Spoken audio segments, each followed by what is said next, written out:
All right, thanks for joining us, everyone. It's Emily with Spiceworks, and thanks for tuning in today and joining us on another Spiceworks partner webinar, Movers Insurance, Tips and Tricks for Backing Up Your Windows Server 2003 Migration, brought to you by Carbonite.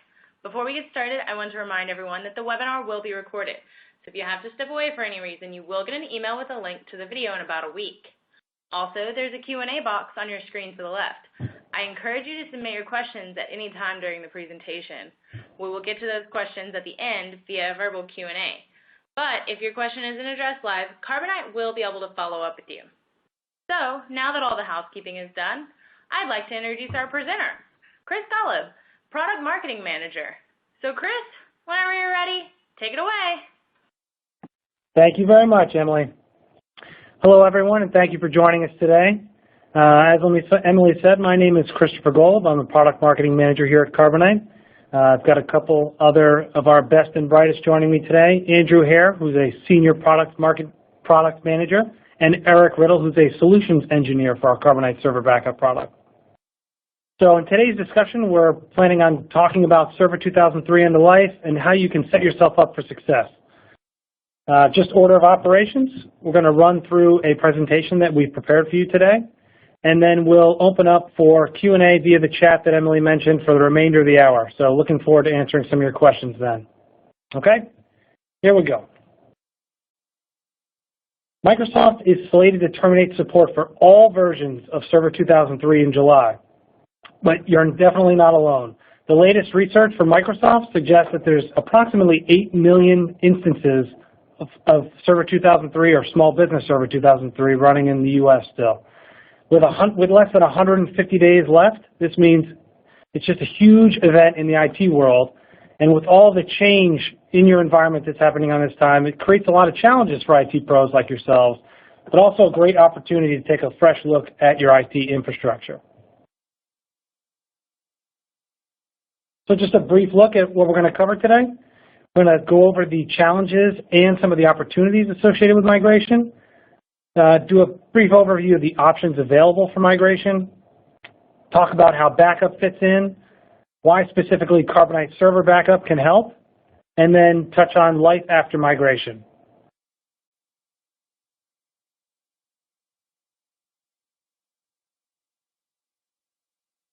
So, what does end of life mean to your business? Although there are 8 million instances of Server 2003 still running, Microsoft ended mainstream support in 2010. So there's been no development work since then. So the operating system is 12 years old. Hackers have had more than a decade now to try and exploit weaknesses in the operating system, and the last 5 years since the end of mainstream support have only made that worse. We live in an environment nowadays of ever-growing regulations, and after July, if you don't upgrade, there's a potential lack of compliance with standards such as PCI, the payment card industry data security standards, or HIPAA, which would be devastating to any business. In addition, more and more software vendors will not be supporting applications running on an unsupported operating system. That includes all applications from Microsoft, which would mean you'd be left making do with old applications that will become increasingly unreliable and outdated. While you're probably aware of some of the risks of choosing not to migrate, it makes sense to look closely at them. Microsoft usually phrases this in terms of no patches, no safe haven, no compliance. So in terms of no patches, what does this mean? It means no security updates or patches after July 14th of this year. Just for reference, there were 21 of those in 2014 and 37 released in 2013 under extended support from Microsoft. Without those security updates and patches, that means that all physical and virtual machines will be vulnerable. And the outdated IT environment is likely to fail any kind of standard compliance audit. Bottom line, Microsoft is offering no support after July. If your business insists on continuing to run Server 2003, you can kind of opt in for a custom support contract through Microsoft, but you're usually paying an arm and a leg, and it's often cost prohibitive for most small and medium-sized businesses. But either way, staying put's going to cost you more in the end. There will be mounting costs for aging hardware, and your businesses would have to end up incurring expenses trying to mitigate vulnerabilities from not upgrading to address things like more advanced firewalls, intrusion detection systems, all sorts of safeguards simply to try and isolate those aging 2003 servers. And plus, just aside from what's happening with Microsoft, in talking to IT pros, nearly everyone is on board that 2003 has to go. It's outdated, more prone to failures, both because of the operating system itself and the hardware it's typically being run on. It's just run its course at this time. It's not all doom and gloom, though. There are positive reasons for you to migrate. There are some great business benefits to running 2012 R2 on new hardware. They include things like the enhanced security, fully supported OS from Microsoft, active warranties for your hardware, plus all sorts of advances in virtualization, affordable storage, and cloud connectivity. 2012 also provides your business with compatibility for all the most common current and near-term applications. So what do businesses need to move forward? You're going to be looking at software, hardware, data protection, and potentially migration assistance. So software operating system is a given, right? But don't forget all the other applications that could or should be updated while you're cleaning house. It's a great time to do a full inventory. On the hardware side, the majority of servers that are running a 2003 operating system have been in the wild, in operation for more than 7 years. And with the average server life not exceeding 7 years, a lot of the existing hardware out there is facing lapsing warranties from vendors at this time. Most people agree that it's not wise to invest time and money moving to a new operating system on your existing outdated hardware. Not to mention the enhanced risks to data from updating in place. On the data protection front, it's important to realize that business stakeholders are going to be looking to you as the experts. This migration represents all sorts of change which manifests itself in vulnerability in their minds. From their perspective, most of the time, IT just kind of hums along in the background making things work. But at this point in time, we're in there, we're touching a lot of things, and backup really enters the picture here and can provide a tangible safety net during migration. And in doing so, provide your management team and you peace of mind. Now, one of the things, most people are probably well equipped to handle the migration in-house. Depending on the complexity of your environment, you may be looking for outside help on executing on this. Just one data point there is, an experienced partner can go a long ways towards a smooth migration because while you may be going through a migration once every couple of years, it's something that they're going to be performing multiple times every year. So when we look across the spectrum at software, hardware, backup, and potentially migration assistance, there's just a lot of moving pieces that you're going to be responsible for managing. So bottom line, 2003 end of life is top of mind this year in the IT community. There was a survey conducted right here on Spiceworks a couple months ago, and 67% of IT pros are citing end of life as the key driving force behind purchases in 2015. Not one of the driving forces, but the key. So this should be a priority, and most are making it their #1 priority during the first half of 2015. I see this as an opportunity and not just a challenge. It shouldn't just be a simple lift and shift swap out, but it is an opportunity to reconsider your overall platform and really capitalize on this time of transition. You're the best person to be asking and answering questions like, what else should I be migrating right now? Or, what improvements can I make while we're already planning such a big change? For instance, other things on the horizon, you may want to help your business weigh the benefits of either moving partially to a cloud-first deployment, or maybe discuss how SQL 2005's end of life is on the horizon, scheduled for the summer of 2016.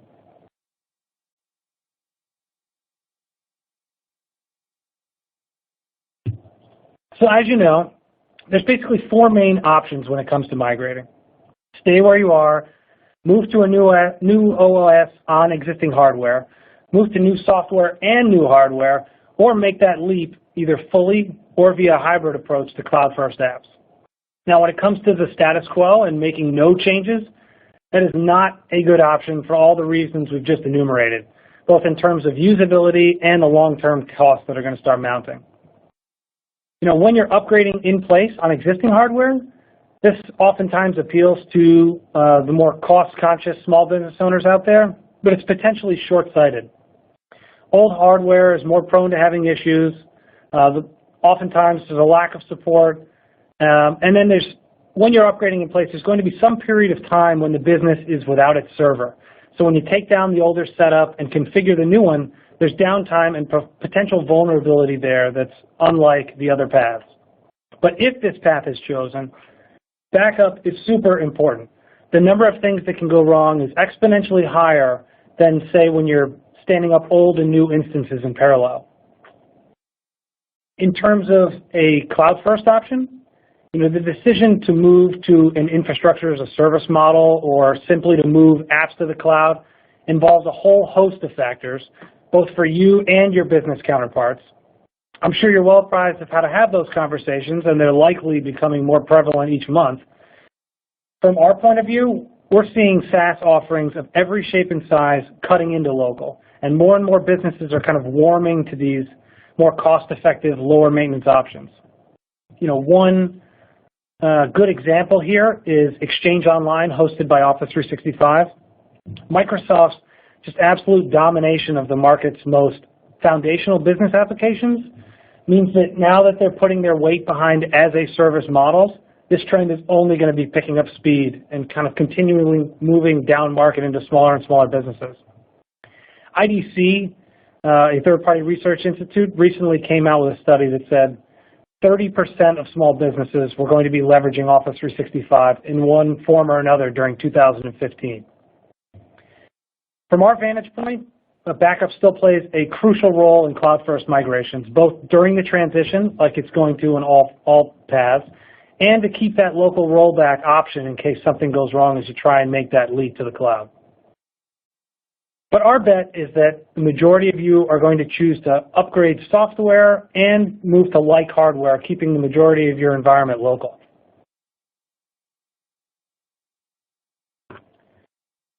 Most of you are intimately familiar with these, but for those of you who are going through your first big server migration, we've summarized a couple key best migration practices here. Number one, absolutely crucial to plan the project carefully. Shooting from the hip can spell disaster in migration.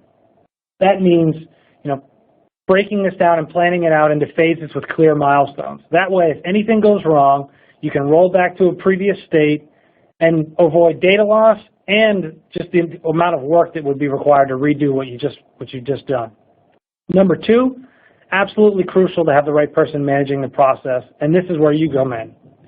The most common mistake cited after complex migrations is the wrong person was chosen to do the job. It's essential that you make sure your business stakeholders know the integral role you play and that you are the best person for that job. And if you're going to be looking for some external support in performing the migration, then the earlier the better. You don't want to be calling someone in to save the day, right? You want to be proactive in calling them in to help on the front side. Saving the day is your job.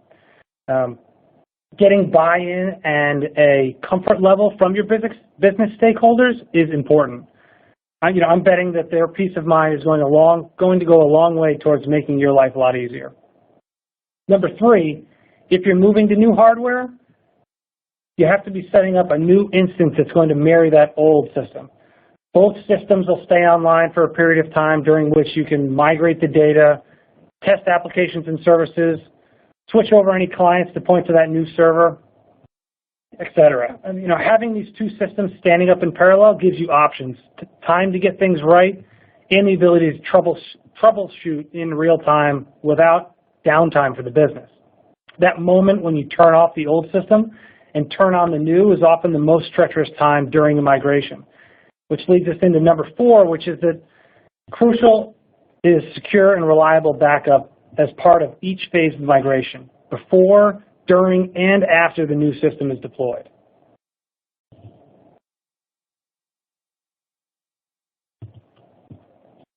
So let's dig a little bit deeper into why backup is important. I'm sure that most of you have heard the phrase, one is none, or maybe you've heard it in the form of the 3-2-1 rule. So you should have 3 copies on 2 different media and one of those being offsite. So backup plays this crucial role during the migration as well. It's a necessary insurance plan that protects customers from accidental loss, hardware failure, and any number of other issues that can occur during transitions like this. Backup comes in as your safety net and protects against all of these kind of potential downside risks. It's always important regardless of which path for migration you're going to choose, but especially so if you're upgrading in place. You need to be backing up that old server instance before making any changes. So most backup solutions out there will give you options in terms of the kinds of backups you can perform with the solution. They typically offer file system, system state, and database and application-specific backups. And we constantly still get questions for customers about the various types of backups. So let me give you a brief overview here. File system, pretty self-explanatory, typically covers both new technology and resilient file system formats, NTFS and REFS formats. Windows System State refers to a collection of several key operating system elements in their files, and performing a system state backup means protecting things like your boot files, system files, registry, Active Directory, and your certificate server, all your mission-critical settings. Database and application-specific backups are tailored for specific applications and databases, just like Exchange or SQL. And they use VSS-based backups specific to those applications to safeguard things like Exchange's store database files, transaction logs, etc. Backup also plays a large role during the migration. If something goes wrong and data is temporarily lost, having the option to roll back is non-negotiable.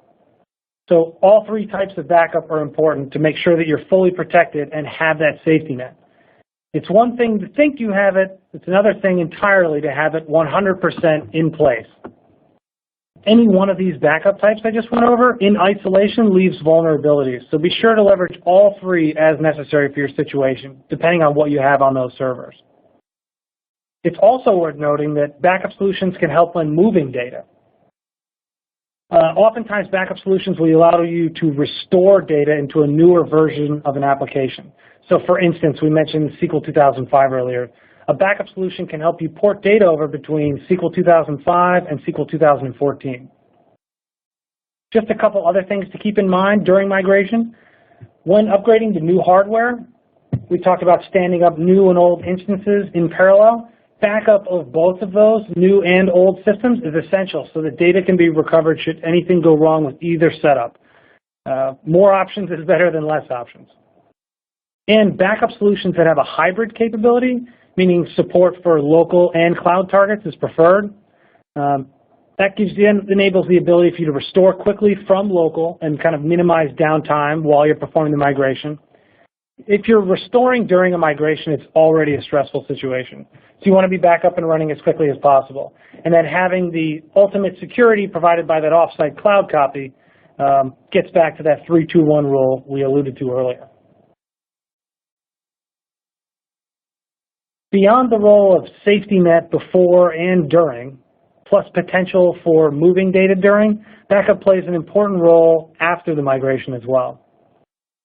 Accidental deletions, data corruption, they can happen all the time for all sorts of reasons.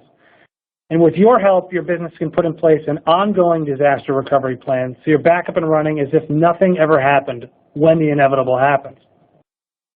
I like to liken this sort of kind of mass migration as an opportunity for IT spring cleaning. So once you get your business up on the latest and greatest software and hardware, it's the perfect time to start instituting best practices for protecting that new environment.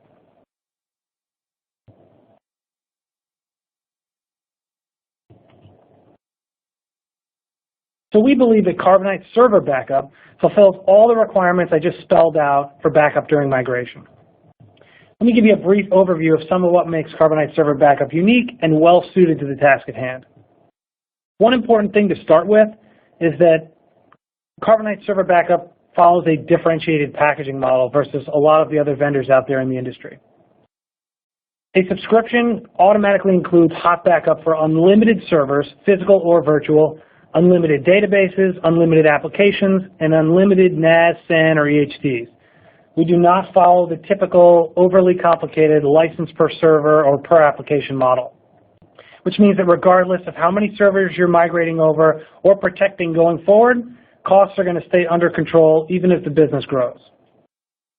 Carbonite Server Backup is also very customizable, offers customized scheduling and a number of other options for tailoring your backup sets to your business needs.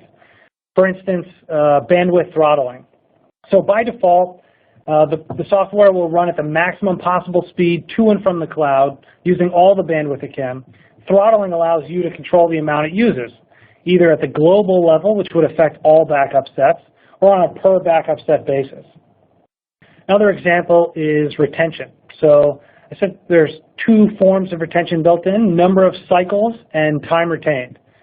We can go into more details on any of the specifics of Carbonite Server Backup during the Q&A, but something like control over retention is relevant to migration because you may want to retain more copies than normal while migrating and then dial that back down after you've successfully completed.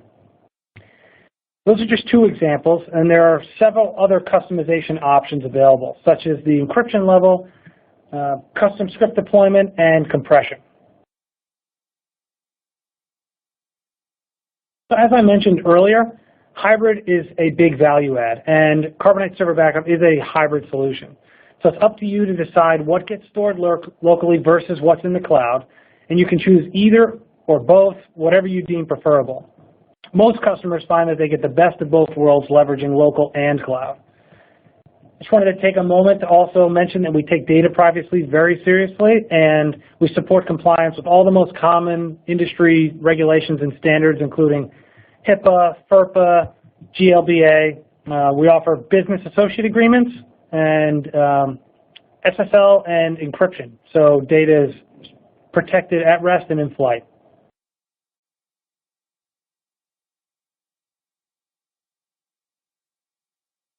So Carbonite Server Backup is there to help you keep business up and running. That unlimited license model means it's eminently scalable, and traditionally, a la carte maintenance fees that you'd see with other vendors are rolled right into your annual subscription at no charge.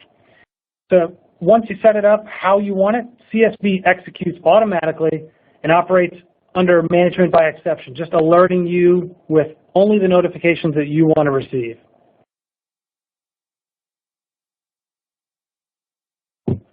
We are truly grateful to those of you who are already Carbonite customers. We're committed to helping you keep your business moving. If you're not already a Carbonite customer, thank you for attending and for your consideration today. You can learn more at the link on your screen. On that page, we're going to have a number of useful assets, and we have an exclusive promotion offer through that page, which gives you 2 free bonus months as our gift to you. Plus, we offer free Valley installation. So if you feel like kicking back while we give you a hand getting Carbonite set up on your system, just let us know. On a related note, we've got an excellent promo campaign going on for World Backup Day in March. So we've extended the festivities to be all month long, every day in March. Try or buy Carbonite in March, and you could win an ultimate tech pack.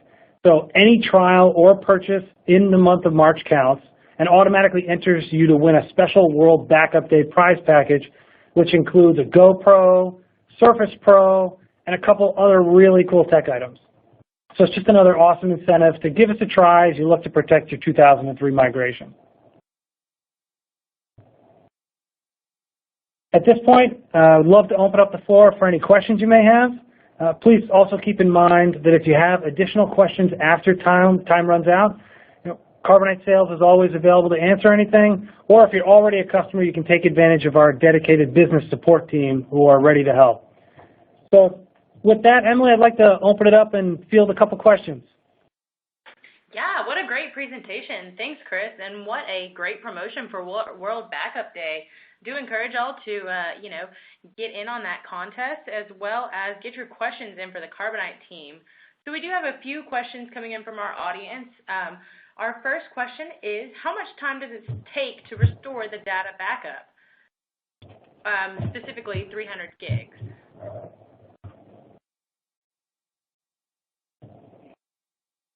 Hi, this is Andrew. I'm the product manager on the CSV product.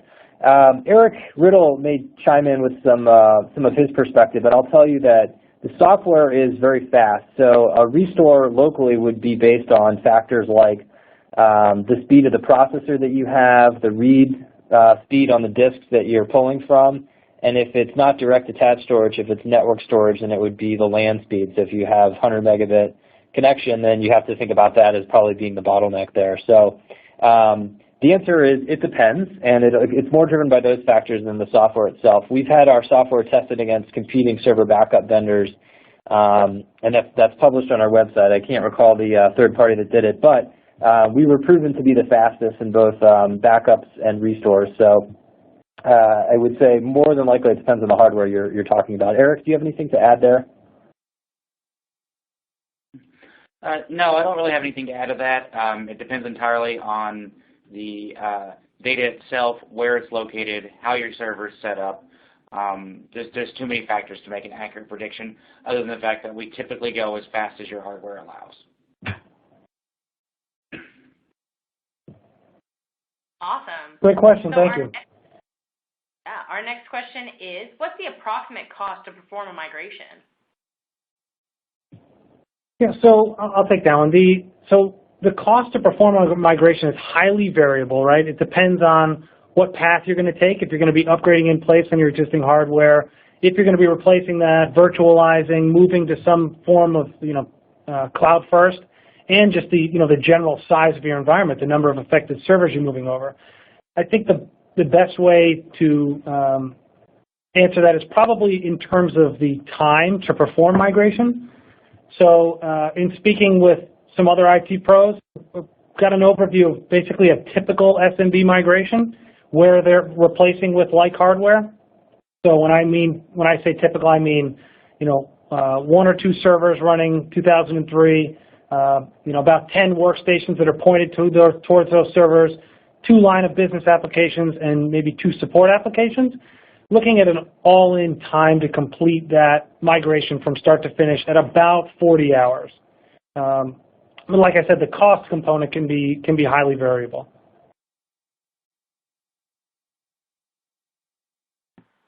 Great. So we do have a few more questions, but I encourage our audience to continue to get those questions in for the Carbonite team. So our next question is, what other applications are nearing end-of-life support for Microsoft? Sure. So specifically from Microsoft, just to be clear, all Server 2003, the entire suite is being, runs its gambit with the end of extended support this July. So Server 2003, Small Business Server 2003. Like I mentioned in the presentation, SQL 2005 will reach end of extended support in April of 2016. That again is all versions of SQL 2005. The only other things on my radar right now, on the client side, I know they're going to be ending support for Vista in 2017, and Microsoft actually has a really handy support lifecycle page on their website, which allows you to filter both by time window, by mainstream support or end of extended support, and then as well as just do text search based on the product name. But those are the things that are kind of on the horizon for the next 2 years, specifically from Microsoft. Awesome. So our next question is from Megan, and she asks, can you talk a bit more about your local server backup capabilities?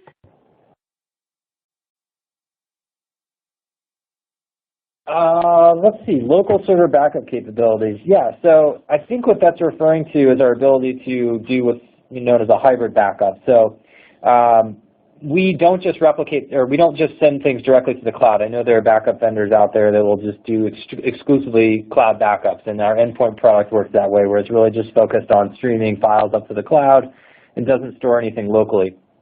Carbonite Server Backup, on the other hand, is a hybrid backup solution, meaning it will back up data and then store it either locally or in the cloud or both. And we, of course, recommend both, the cloud being a good tool for disaster recovery in case your entire site is wiped out, and then local being for speed of restore in case there's an issue. So basically with Carbonite Server Backup, you can choose to store the backups anywhere.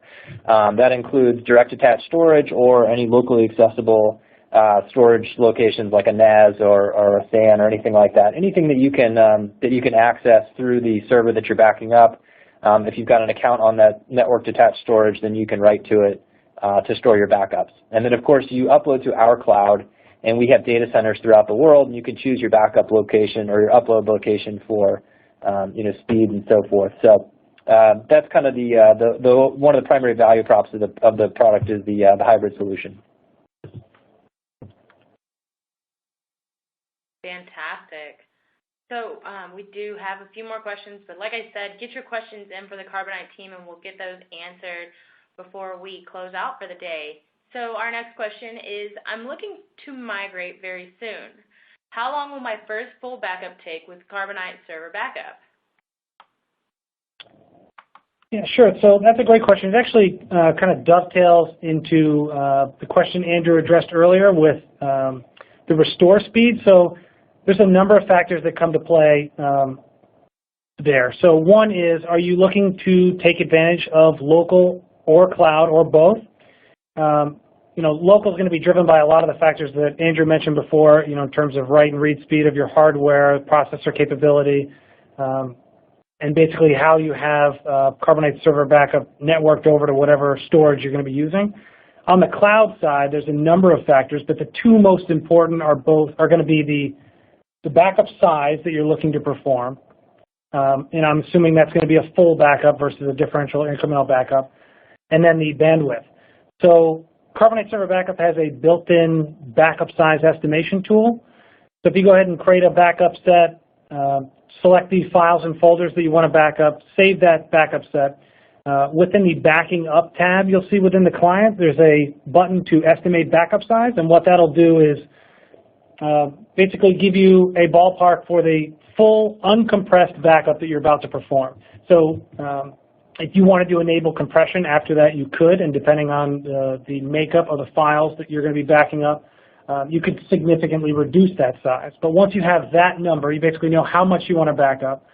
Then it comes down to bandwidth. Now, I would encourage you to maybe test the claim of your ISP with a third-party test online or whatever. But once you have the upload speed that you're capable with your current connection, it basically becomes a math problem. So, for instance, if you had a 10 megabits per second upload speed through your ISP, and you were looking to do a backup of 10 gigabytes in size, that would take about 2 hours. Great. We do have one final question from our audience, and that is, can I purchase additional storage for Carbonite Server Backup if the first 500 gigs isn't enough? Sure. So you certainly can. 500 gigabytes is not a ceiling. It's merely a starter amount that's included in the base plan price. We offer unlimited amounts of cloud storage, currently packaged in 100 gigabyte increments for $99.99. And how much cloud storage you're going to need is going to be driven by basically how you're going to address hybrid capability, right? So what kind of retention split do you want between local and cloud? But no, we certainly have the flexibility to support as much cloud storage as anyone's looking for. Awesome. So thank you very much, Chris and the Carbonite team, for that awesome presentation. Do you all have any final words for our audience? No, just a note of thanks. We really appreciate you taking your time out to talk about this with us. It's a big event. This is quite a milestone in terms of migration, and so there's a lot of challenges, a lot of nuances to this. But ultimately, I think you'll be set up for success and end up on the other side of this better than when you came in. So best of luck with your 2003 migrations. Awesome. Thank you very much, Chris and Carbonite team. I hope everybody was able to learn a bit more about Windows Server 2003 migration and how Carbonite can help you with that.